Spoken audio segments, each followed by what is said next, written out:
राशिद लतीफ़ साहब भी हमारे साथ मौजूद हैं। राशिद, आप का भी आज बयान सामने आया है, वो जरा बताइए कि आप ये सारा सूरत हाल देख रहे हैं और आपने कहा कि जो आपको भी जो तस्वीरें वगैरह दिखाई गई वो ये खातून जो कहती हैं कि अब मैं आयशा हूँ, ये वो नहीं थी। जरा अपना जो भी इंफॉर्मेशन है आपके पास वो जरा शेयर करें हमारे व्यूअर्स के साथ। सबसे पहले तो ये कि एक इस कंट्रोवर्सी जो चल रही है लास्ट मंथ से चल रही है, तकरीबन या 10 डेज से चल रही है। तो जाहिर सी बात है मैं इतना बिजी था अपने टीम के साथ, तो टाइम नहीं मिल रहा था।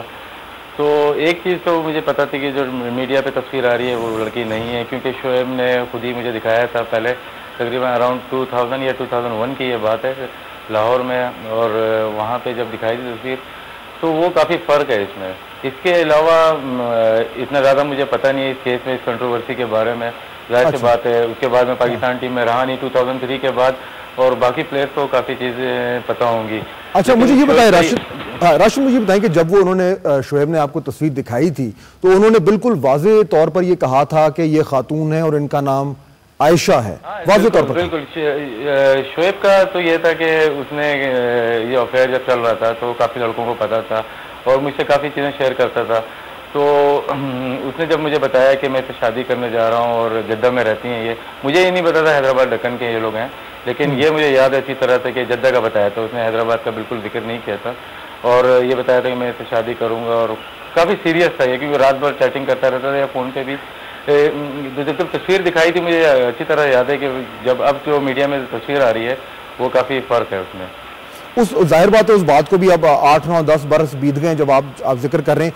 कोई इम्कान है कि ये वही खातून हो लेकिन इतने अरसे के बाद कुछ थोड़ा सा चेंज हो गई हो, या बिल्कुल आपके ख्याल में कोई 0% चांस है कि ये वही खातून है? देखिए, चांस तो हम थोड़ा सा मार्जिन दे सकते हैं कि 10 ईयर्स में या 8 साल में काफ़ी फ़र्क पड़ सकता है, लेकिन जहाँ तक मेरा तजुर्बा कहता है या मेरी याददाश्त जो काफ़ी स्ट्रॉन्ग है, इसमें मैं काफ़ी कॉन्फिडेंट हूँ कि ये वो लड़की नहीं है। अच्छा, इमरान साहब मुझे बताइए कि जो राशिद जो ये कह रहे हैं कि वो लड़की नहीं है, इस तरह के जाहिर बात है और भी लोग होंगे, अगर राशिद साहब के साथ शोएब ने ये शेयर की है बात तो और भी क्रिकेटर्स होंगे, लोग सामने आ रहे हैं उनके साथी और ये कहने को तैयार हैं कि ये बिल्कुल दुरुस्त कह रहे हैं और ये धोखा हुआ है, ये फ्रॉड हुआ है। इस किस्म के मजीद बयानात क्यों नहीं आ रहे? नहीं, राशिद भाई का बहुत बहुत शुक्रिया कि उन्होंने कहा, लेकिन वो जो जिस तरह कह रहे हैं वो सही कह रहे हैं कि वो 10 साल पहले की बात है और अब उनको वो अटैच नहीं रहे बाद में, लेकिन हम तो बिल्कुल इसके साथ अटैच रहे हैं। तो मैं इसको क्लियरली राशिद भाई की बात को आगे बढ़ाऊंगा कि इस दोनों पिक्चर्स में इतना फर्क है कि जैसे एक तरफ लड़की खड़ी है और एक तरफ लड़का खड़ा है, इतना फर्क है दोनों में। मतलब आप दूर दूर तक इनका मिलने का, तस्वीरों का आपस में कोई चांस नहीं है, चाहे 50 किलो की लेपोसेक्शन हो जाए, सर्जरी हो जाए, चाहे 100 किलो निकाल दें, इसमें से कुछ नहीं है।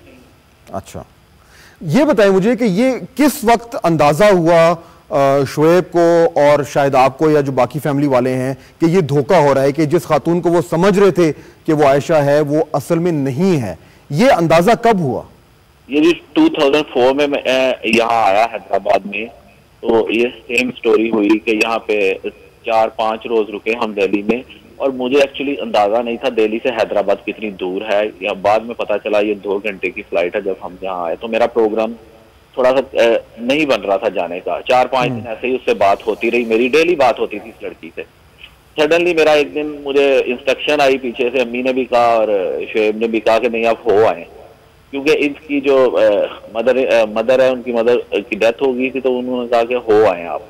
तो मैं टिकट बाय करके, तो मैंने इसको रात को फोन किया कि मुझे आप 4 बजे एयरपोर्ट से पिक करें, तो इसने मुझे कहा कि अब 1 घंटा पहले इसने मुझे इस तरह की कोई बात नहीं की, और 1 घंटा बाद मुझे कहती है, जब मैंने टिकट का इसको बताया कि मैंने ले लिया, मैं सुबह आ रहा हूँ, तो कहती है मेरे तो बहुत जरूरी है सुबह सऊदी अरेबिया जाना, मैं नहीं रुक सकती, मेरा वो कोई मसला है, तो आप आए, मेरी कजन आपकी लुक आफ्टर कर लेगी। तो मैं बड़ा अफसुर्दा सा हो गया कि जिस वजह से मैंने जाना था वो अब सऊदी अरब जा रही है, लेकिन अब मैं टिकट भी खरीद चुका था और मुझे इसने बहुत फोर्स किया कि नहीं अम्मी आपसे मिलना चाहती है, आप आ जाए। मैं चला गया और यही लड़की जो है इसने मुझे रिसीव किया, इसने कहा कि वो मैं उसकी कजन हूँ, मुझे आयशा बोल गई है कि मैं आपकी लुक आफ्टर करूँ, और यही खातून थी, यही खातून थी, और मैंने तो देखी नहीं थी, मैं तो वही उस खातून से मिलने गया था जिसकी तस्वीरें मैंने देखी थी।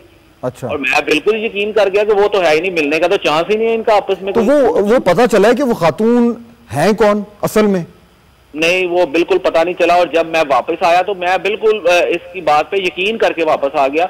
ये 2005 था, जब मैं बेल्जियम में, मेरा एक दोस्त है, मैं वहां गया तो उन्होंने मुझे कहा कि यार ये शुएब का आप किसी मतलब पाकिस्तान में करते रिश्ता, तो क्या आपने किया? मैंने अच्छा। कहा नहीं यार, वो बड़ी खूबसूरत सी लड़की है। कहता है कहाँ, वो उसके इसकी एज उससे ज्यादा लगती है काफी। अब मैं खूबसूरती को ज्यादा डिफाइन नहीं करूंगा, ये एटिकेट्स के खिलाफ है, ये वैसे भी अच्छी बात नहीं है। इसको ब्रीफली मैं आपको ये बताता हूँ। उसने कहा कि मेरे भांजे पढ़ते हैं जद्दा में, ये वहां पढ़ाती है, और उनके कोई स्कूल का फंक्शन है और उसकी तस्वीर इधर है, जो कहती है वहां पे सऊदी अरेबिया में शुएब की वाइफ। मैंने उसे कहा आप दिखाएं मुझे। अच्छा। जब उसने दिखाई तस्वीर मंगा के, तो मैंने कहा ये तो उसकी कजन है जो मुझे रिसीव किया उसने। महाआपा जिनको कहते हैं। हाँ, महाआपा। मैं मेरी एज तकरीबन 40 साल है, और मुझे जो है ना उसे आपा नहीं, क्योंकि वो मुझे लगती है कि मेरे हम उम्र ही है, इसलिए मैं उसको आपा नहीं बोलूंगा। और मैं वो तस्वीर लेके तो पाकिस्तान आया। जब मैंने शुएब से बात की कि यार इस तरह की बात है, तो शुएब पहले ही थोड़ा सा डाउटेड था, कहता वो तस्वीर लेके आए। मैं तस्वीर लेके बेल्जियम से यहाँ आ गया। जब पाकिस्तान में तो शुएब को मैंने दिखाई, तो शुएब ने कहा कि यही मुझे हर 2-3 दफा मैं गया हूँ, यही मुझे कहती है कि वो मैं मतलब वहां हूँ, और वो आयशा अभी नहीं आएगी, 2 दिन बाद आएगी, 3 दिन बाद आएगी, और यही मेरी लुक आफ्टर करते हुए कहता है ये तो मेरी बाजी है, मैं आपा बोलता हूँ। अच्छा, ठीक है। फिर उसको फिर हमारे जो है ना माइंड में सारी चीजें क्लियर हुई। वो पिछली भी मिलाई शुएब ने, तो फिर उसे पता चला कि ये इस तरह फ्रॉड हो रहा है। हाँ, ठीक है, ठीक है। इमरान हमारे साथ रहेगा। हमें फिरदौस आशिक अवान साहिबा हैं, वजीर बहबूद आबादी भी हैं, वफाकी वजीर हैं, सियालकोट से ताल्लुक़ है उनका, और शुएब मलिक की जो फैमिली है, शुएब मलिक भी आप जानते हैं कि सियालकोट से हैं। तो फिरदौस आशिक अवान साहिबा से बात करेंगे। उन्होंने आज भी धुआंधार एक प्रेस कॉन्फ्रेंस की है। बहुत शुक्रिया आपका ज्वाइन करने का। ब्रेक में एक ले लूँ, उसके बाद वापस आऊँगा, और मैं उसके बाद जो तालिब रिजवी साहब हमारे साथ हैं उनसे मैं ये भी जानना चाहूँगा कि ये अगर ये सारा फ्रॉड का खेल हो रहा है, तो शुएब मलिक के साथ जो होगा वो तो बाद की बात है। पहले ये तो बताएं कि अगर ये उसके साथ फ्रॉड किया जा रहा है, तो इन लोगों के खिलाफ जो है वो हत्या की इज्जत का दावा नहीं बनता, इन लोगों के खिलाफ जो है वो कानूनी कार्रवाई नहीं हो सकती? ये जानेंगे ब्रेक के बाद। साथ रहेगा हमारे।